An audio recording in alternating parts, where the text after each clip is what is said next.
Bonjour à tous et à toutes, j'espère que vous allez bien.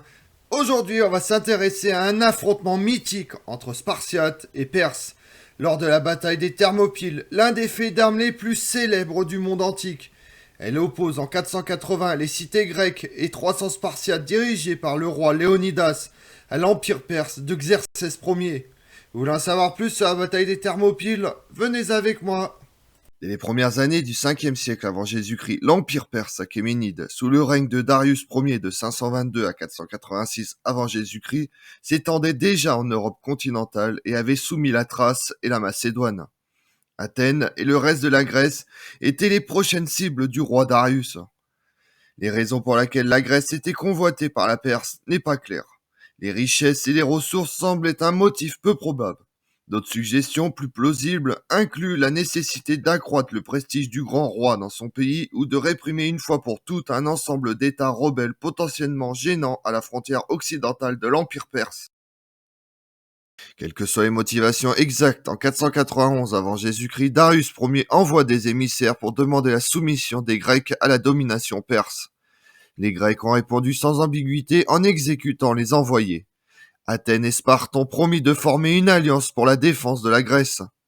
La réponse de Darius Ier à cet outrage diplomatique fut de lancer une force navale de 600 navires et de 25 000 hommes pour attaquer les Cyclades et le B, laissant les Perses à un pas du reste de la Grèce. En 490 avant Jésus-Christ, les forces grecques dirigées par Athènes ont affronté les Perses dans une bataille à Marathon et ont vaincu les envahisseurs. Cette bataille a acquis un statut mythique chez les Grecs, mais elle n'était en réalité que l'ouverture d'une longue guerre dont les principaux actes étaient constitués de plusieurs autres batailles. La Perse, qui possède le plus grand empire du monde, est largement supérieure en hommes et en ressources, et ces dernières vont maintenant être pleinement utilisées pour une attaque de grande envergure. Entre 490 et 480 avant Jésus-Christ, les cités grecques ne croyaient pas utile d'organiser de nouvelles défenses, pensant avoir vaincu définitivement les Perses. Les cités-États reprennent leur lutte intestine entre elles. Sparte doit faire face à une crise politique durant laquelle le roi Cléomène fut évincé du trône par les efforts, gouvernement spartiate composé de 5 magistrats annuels, pour être remplacé par le roi Léonidas Ier. Cependant, sous l'impulsion du stratège Thémistocle, Athènes se prépare activement à une éventuelle attaque venue de l'Est. Il fit notamment utiliser les revenus des mines d'argent du Laurion pour construire 200 triaires de combat et développer et fortifier le port du Pirée. Hérodote raconte que Darius se met aussitôt à préparer une nouvelle expédition contre la Grèce, qu'il mènerait personnellement. Mais il est interrompu par une insurrection en Égypte en 486 avant Jésus-Christ. Alors qu'il s'apprête à intervenir, Darius Ier meurt de maladie en novembre 486 avant Jésus-Christ. Arrivé au pouvoir, Xerxès prépare son offensive.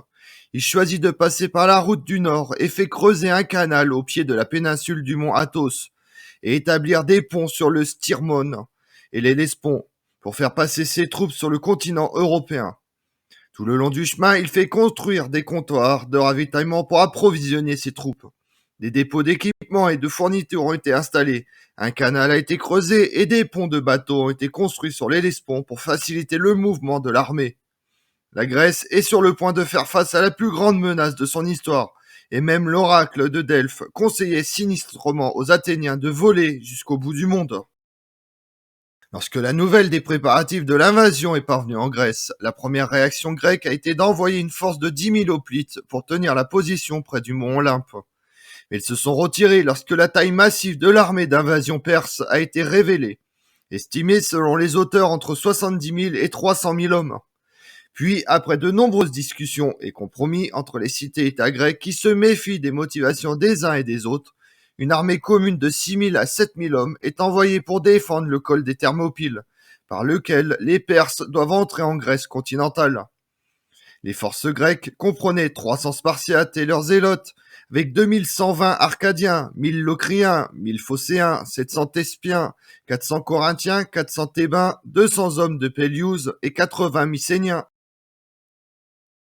La taille relativement réduite de la force de défense a été expliquée par la réticence de certaines cités et États grecs à engager des troupes si loin au nord et par des motifs religieux, car c'était la période des Jeux sacrés d'Olympie et de la plus importante fête religieuse de Sparte, la Carnéa, et aucun combat n'était autorisé pendant ces événements.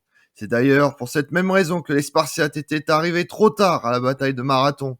Par conséquent, les Spartiates, largement reconnus comme étant les meilleurs combattants de Grèce, et la seule police disposant d'une armée professionnelle, n'ont pu fournir qu'une petite force avancée de 300 hoplites sur un total estimé à 8000.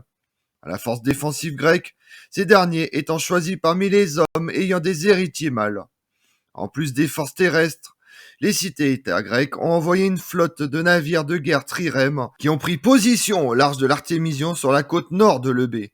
Les Grecs ont amassé plus de 300 trirèmes et leur objectif principal était peut-être d'empêcher la flotte perse de naviguer le long de la côte intérieure de l'Ocris et de la Béotie. Le col des Thermopyles, situé à 150 km au nord d'Athènes, constitue un excellent choix pour la défense, avec des montagnes abruptes, se jetant dans la mer, ne laissant qu'une étroite zone marécageuse le long de la côte. Le col avait également été fortifié par les Phocéens qui avaient construit un mur défensif allant de la porte du milieu jusqu'à la mer. Le mur était en ruine, mais les Spartiates ont fait les meilleures réparations possibles compte tenu des circonstances.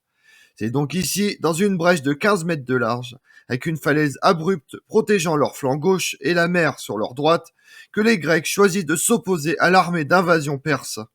Disposant d'une écrasante supériorité numérique, le grand roi perse qui menait l'invasion en personne attendit d'abord 4 jours, espérant que les Grecs succomberaient dans la panique. Lorsque les Grecs ont tenu leur position, Xerxès a de nouveau envoyé des émissaires pour offrir aux défenseurs une dernière chance de se rendre, sans effusion de sang ni mort, si les Grecs déposaient leurs armes. La réponse optimiste de Léonidas à la demande de Xerxès fut « Venez les chercher et la bataille commence !» Les deux armées qui s'affrontent étaient essentiellement représentatives des deux approches de la guerre classique. La guerre perse privilégie les assauts à longue distance avec des archers suivis d'une charge de cavalerie, tandis que les Grecs privilégiaient les hoplites lourdement armés, disposés en formation dense appelée phalange. Chaque homme portant un lourd bouclier rond en bronze et combattant au corps à corps avec des lances et des épées. L'infanterie perse portait un bouclier léger en osier, souvent en forme de croissant, et était armée d'une longue dague ou d'une hache de combat, d'une lance courte et d'un arc composite. Les forces perses comprenaient également les immortels, la force d'élite du grand roi, comprenant 10 000 hommes, probablement mieux protégés par une armure et armés de lances. La cavalerie perse était armée comme les fantassins, avec un arc et 2 javelots supplémentaires pour le lancer et la pousser. La cavalerie, qui opérait généralement sur les flancs de la bataille principale, est utilisée pour harceler et poursuivre l'infanterie adverse mise en déroute après avoir été soumis aux Slaves répétés des archers. Bien que les Perses aient le dessus dans le nombre, le terrain des Thermopyles convenait mieux à la guerre défensive.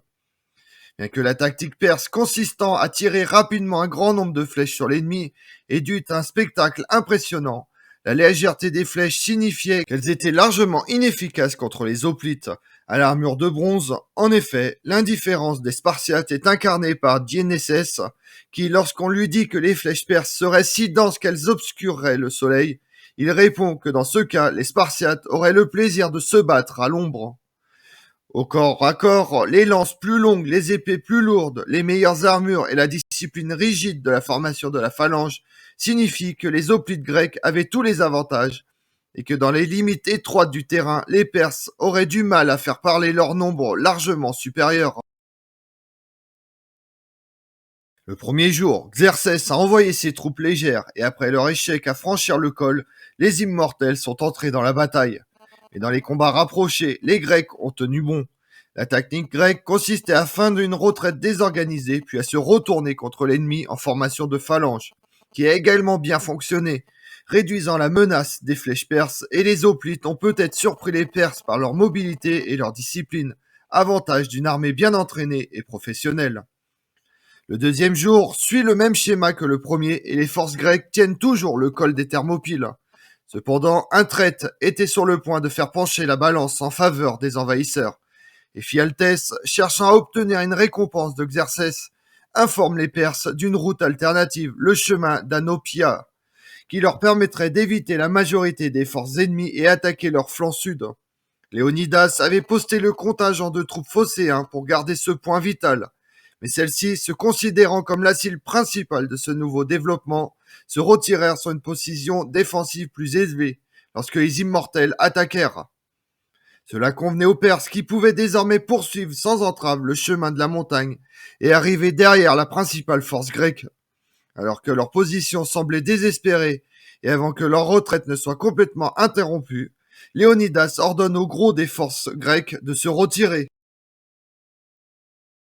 Le troisième jour de la bataille, le roi spartiate rassembla sa petite force, les survivants des 300 Spartiates d'origine, 700 Tepsi et 400 Thébains, et fit une position d'arrière-garde pour défendre le col jusqu'au dernier homme, dans l'espoir de retarder la progression des Perses, afin de permettre au reste de la force grecque de battre en retraite, ou aussi peut-être d'attendre les secours d'une force grecque plus importante.